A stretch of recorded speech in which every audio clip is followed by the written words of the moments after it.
According to a notice published in the Federal Register on September 18, the U.S. Department of Homeland Security, DHS, plans to expand its record-keeping system to collect information from social media accounts of future, current, and former applicants for immigration benefits.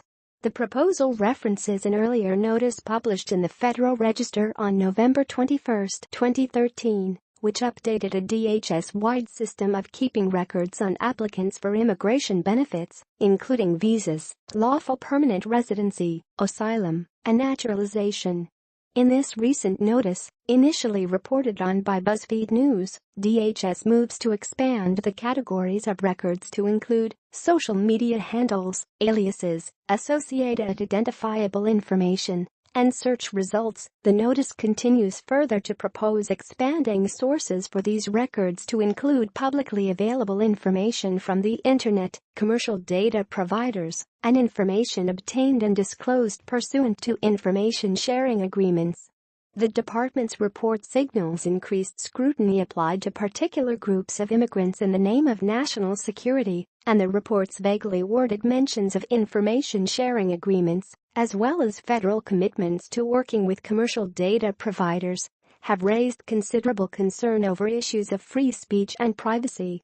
We see this as part of a larger process of high-tech surveillance of immigrants, and more people being subjected to social media screening. Adam Schwartz, an attorney with the Electronic Frontier Foundation, told BuzzFeed News, "There's a growing trend at the Department of Homeland Security to be snooping on the social media of immigrants and foreigners, and we think it's an invasion of privacy and deters freedom of speech."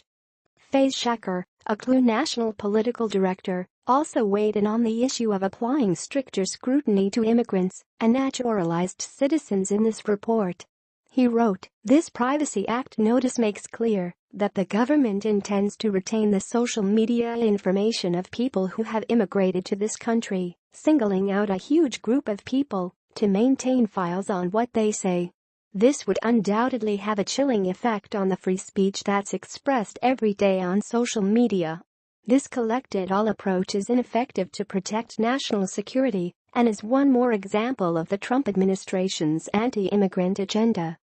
Following the 2015 San Bernardino massacre, publicized concerns over the social media statements made by Tashfeen Malik triggered widespread concern over the potential of preventing attacks by violent extremists by monitoring their social media activities. Less than 2 weeks after the attack, Senator Jeanne Shaheen and 24 other Senate Democrats sent a letter to DHS requesting that they require social media background checks as part of the visa vetting process. DHS then assembled a task force to review the department's current use of social media in order to identify opportunities to optimize its use across its various agencies, including U.S. Citizenship and Immigration Services, USCIS, Customs and Border Protection, CBP, Transportation Security Administration, TSA, and Immigrations and Customs Enforcement, ICE. The task force's primary focus was to conduct pilots to test systematic screening of social media accounts belonging to applicants for immigration benefits. In February of this year, the DHS Officer of Inspector General published an assessment of these pilots, concluding that these pilots lacked criteria for measuring performance to determine whether, how, and when to implement a more effective social media screening program.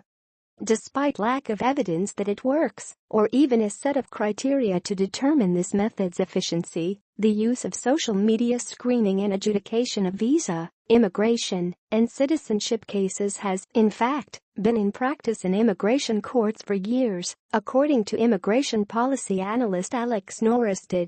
Accounts from various immigration law practitioners told Norristed that as early as 2009, USCIS and other agencies under the DHS umbrella have incorporated social media screening in the vetting of applicants.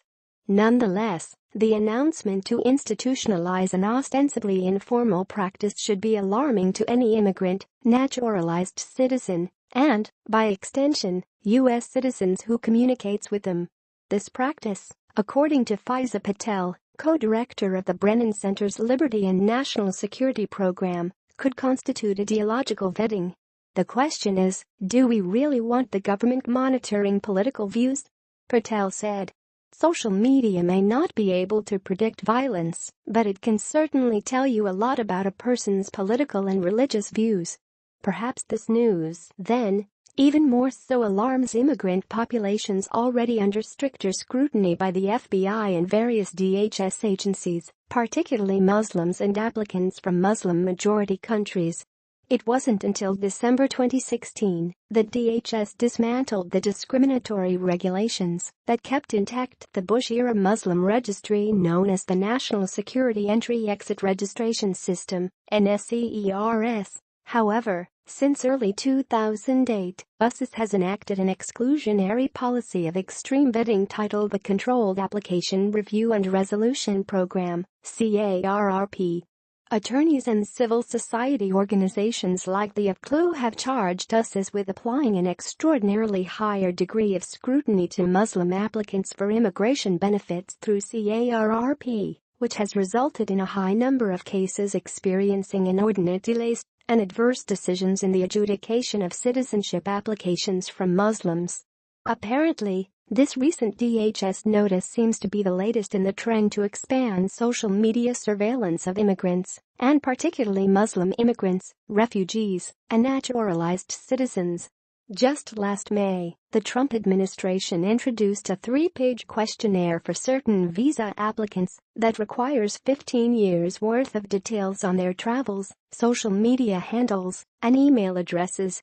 This questionnaire is only required if an applicant has been determined to warrant additional scrutiny in connection with terrorism or other national security-related visa ineligibilities. Noticeably similar language as documents outlining CARRP's procedures.